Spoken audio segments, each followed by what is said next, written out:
Apa yang orang katakan hari ini tentang Yesus bervariasi. Beberapa orang yang skeptis menyangkal bahwa dia pernah ada. Namun Ensiklopedi Britannica menggunakan 20.000 kata untuk menceritakan Yesus dan tidak pernah mengisyaratkan bahwa dia tidak ada. Jadi ini sangat menarik sekali.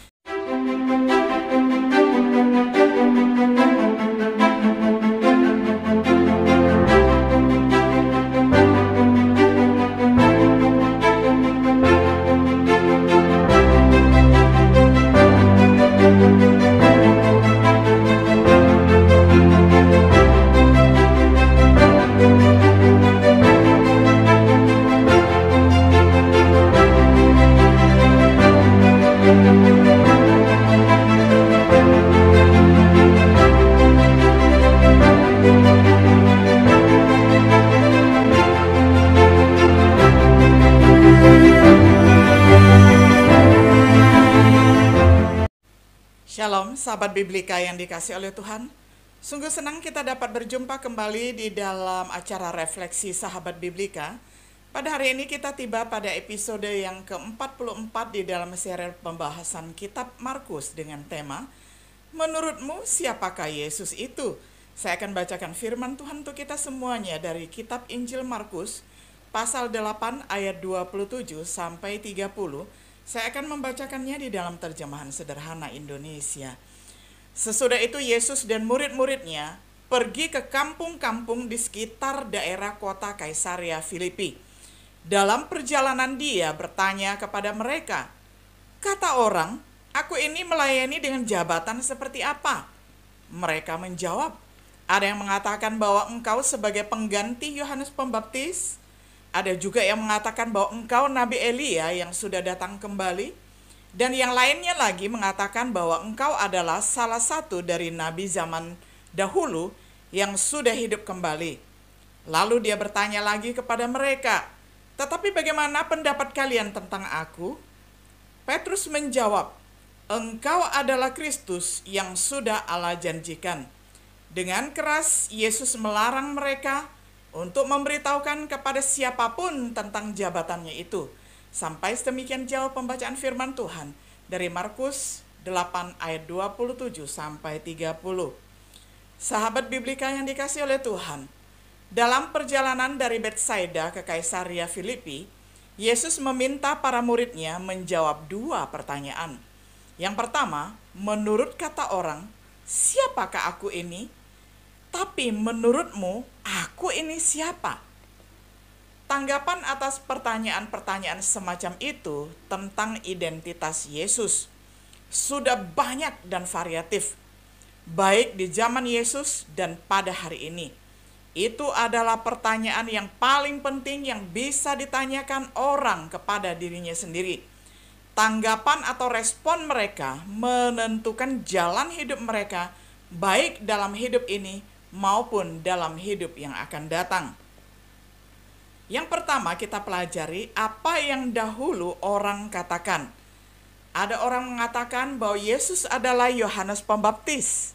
Misalnya, Raja Herodes memikirkan hal ini ketika dia mendengar tentang Yesus. Ini adalah Raja Herodes Antipas, sebagaimana yang dicatat di dalam Markus 6 ayat 14.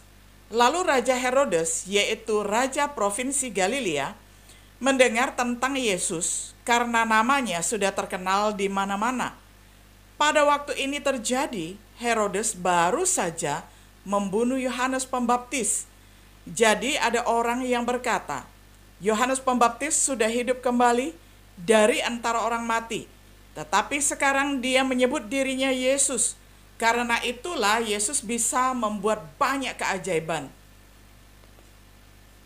Hal ini mungkin dimotivasi oleh rasa bersalah Raja Herodes Antipas karena telah memenggal kepala Yohanes sebagaimana dia katakan di dalam Markus 6 ayat 16. Waktu Herodes mendengar hal itu dia berkata, "Dia pasti Yohanes Pembaptis. Dulu lehernya sudah dipotong oleh tentara saya atas perintahku, tetapi sekarang dia sudah hidup kembali." Lalu ada juga orang yang mengatakan bahwa Yesus adalah Elia. Mungkin ini berdasarkan kesalahpahaman mereka tentang nubuatan Maleaki. Sebagaimana bisa kita baca di dalam Maleaki 4 ayat yang kelima. Sesungguhnya aku akan mengutus Nabi Elia kepadamu menjelang datangnya hari Tuhan yang besar dan dahsyat itu. Yang Yesus jelaskan mengacu pada Yohanes Pembaptis. Kemudian ketiga murid itu bertanya kepadanya, kenapa para ahli Taurat mengajarkan bahwa Nabi Elia harus datang lebih dulu sebelum Raja Penyelamat tiba? Jawab Yesus kepada mereka, benar, seharusnya Elia datang lebih dulu untuk mempersiapkan semua hal sebelum Anak Manusia datang. Tetapi aku berkata kepada kalian bahwa Elia sudah datang lebih dulu dari aku. Tetapi orang-orang tidak mengenal dia dan mereka memperlakukan dia sesuka hati mereka. Dan begitu juga mereka akan membuat aku menderita yang adalah Anak Manusia.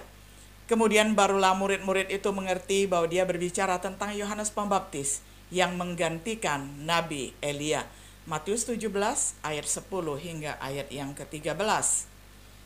Kemudian ada yang mengatakan bahwa Yesus adalah Yeremia, seperti yang disebutkan di dalam catatan Matius tentang percakapan ini.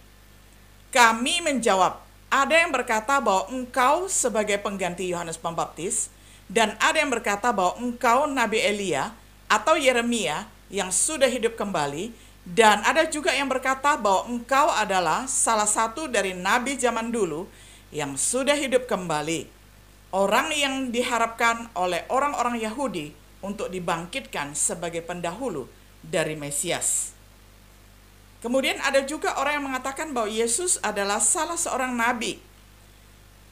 Dikatakan bahwa salah satu nabi terdahulu yang bangkit kembali, sebagaimana dicatat oleh Dr. Lukas di dalam Injilnya, Lukas 9 ayat 19, seperti disebutkan, lalu mereka menjawab, ada yang mengatakan bahwa engkau sebagai pengganti Yohanes Pembaptis. Ada juga yang mengatakan bahwa engkau Nabi Elia yang sudah datang kembali. Dan yang lainnya lagi mengatakan bahwa engkau adalah salah satu dari nabi zaman dulu yang sudah hidup kembali. Lalu ada juga yang mengatakan bahwa Yesus adalah Beelzebul. Beberapa orang telah mengidentifikasi Yesus dengan Beelzebul, yakni setan. Ini adalah pemikiran beberapa orang ahli Taurat dan orang-orang Farisi.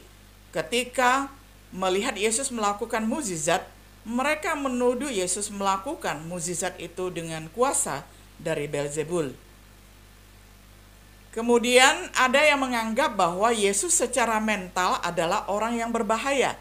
Demikianlah pemikiran sebagian dari keluarganya, keluarga biologisnya. Pada waktu itu ada orang-orang yang berkata tentang Yesus, dia sudah gila. Waktu keluarganya mendengar hal itu, mereka mulai berjalan ke tempat itu untuk memaksakan Yesus pulang. Markus 3 ayat 21. Seperti yang dilakukan banyak orang lainnya. Yesus mengatakan Bapa dan aku adalah satu. Ini juga banyak disalahpahami oleh orang-orang sampai pada hari ini. Lalu ada juga yang menjawab, engkau adalah Kristus, anak Allah atau putra Allah yang hidup. Sesuai dengan catatan di dalam Injil Markus, Petrus berkata, engkau adalah Kristus. Kristus di dalam bahasa Yunaninya sama dengan Mesias di dalam bahasa Ibraninya, yang berarti yang diurapi. Sesuai dengan catatan Matius, Petrus menambahkan, engkau adalah anak dari Allah yang hidup. Anak Allah dalam arti yang unik, tidak berlaku untuk makhluk fana manapun, seperti yang diakui oleh orang-orang lain, misalnya Nathanael, Marta, Yohanes. Masing-masing bisa kita baca di dalam Yohanes 1 ayat 49, Yohanes 11 ayat 27, Yohanes 20 ayat 31.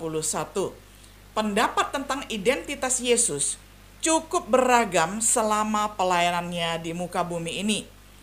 Hari ini Tidak jauh berbeda juga kalau kita perhatikan pendapat orang-orang mengenai Yesus. Apa yang orang katakan hari ini tentang Yesus bervariasi. Beberapa orang yang skeptis menyangkal bahwa dia pernah ada. Namun ensiklopedi Britannica menggunakan 20.000 kata untuk menceritakan Yesus dan tidak pernah mengisyaratkan bahwa dia tidak ada. Jadi ini sangat menarik sekali. Lalu ada juga hari ini orang mengatakan bahwa Yesus itu adalah orang baik. Banyak yang mengatakan bahwa dia hanyalah orang yang baik, guru yang baik, misalnya seperti Mahatma Gandhi. Namun klaim Alkitab tidak memberi kita pilihan ini. Anda bisa membungkam dia karena bodoh. Anda bisa meludahi dia dan membunuh dia sebagai setan. Atau Anda dapat tersungkur di kakinya dan menyebut dia Tuan dan Tuhan. Tetapi janganlah kita datang dengan omong kosong yang menggurui tentangnya. Menjadi guru manusia yang hebat, dia tidak membiarkan itu terbuka bagi kita. Dia tidak bermaksud seperti itu. Kalau ini adalah pendapat C.S. Lewis. Kemudian ada juga hari ini yang tetap memandang Yesus itu semacam nabi. Banyak orang yang percaya bahwa dia adalah seorang nabi Tuhan, tetapi bukan anak Tuhan.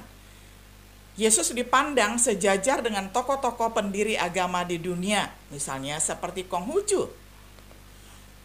Lalu ada juga pada hari ini yang mengakui Kristus sebagai anak Allah yang hidup, seperti yang diakui oleh orang Kristen pada saat ini, dan bagi mereka Yesus begitu agung, begitu mulia, dan sangat dihormati. Dan memang demikian, Yesus memiliki banyak nama dan gelar di Alkitab. Kalau kita cek Alkitab satu persatu, gelar Yesus itu ada ratusan.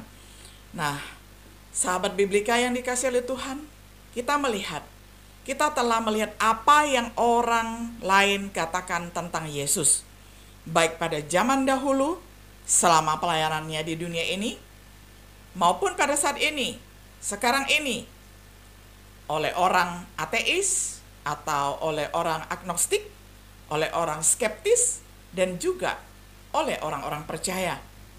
Tetapi pertanyaan kuncinya hari ini adalah, menurutmu, menurut saya, dan menurut saudara, siapakah Yesus itu? Jawaban kita akan menentukan kekekalan kita. Bisa dibaca di dalam Kisah Rasul 17 ayat 30 sampai 31. Jawaban kita akan menentukan bagaimana kita hidup hari ini. Silakan baca di dalam Matius 28 ayat 18 sampai 20. Doa kita adalah agar kita bergabung dengan Petrus dan banyak orang yang lain dan yang juga mengaku kepada Yesus, "Engkau adalah Kristus, anak Allah yang hidup." Mengapa tidak mengaku Yesus sekarang saat Anda mematuhi Injil Kristus? Karena kita akan mengakuinya sekarang atau mengakuinya nanti bila sudah terlambat. Saudara, janganlah memilih untuk terlambat. Mari kita on time. Kalau bisa in time juga ya. Jadi pada waktunya, saat ini juga kita mengakui bahwa Yesus itu adalah anak Allah yang hidup, yang memberikan kehidupan yang kekal kepada kita. Sehingga pada saat ini di pundak kita, Tuhan memberikan kita tugas yang mulia. Sahabat Biblika yang dikasihi oleh Tuhan, kiranya Tuhan Yesus senantiasa menyertai kita dan memberkati kita semuanya. Shalom.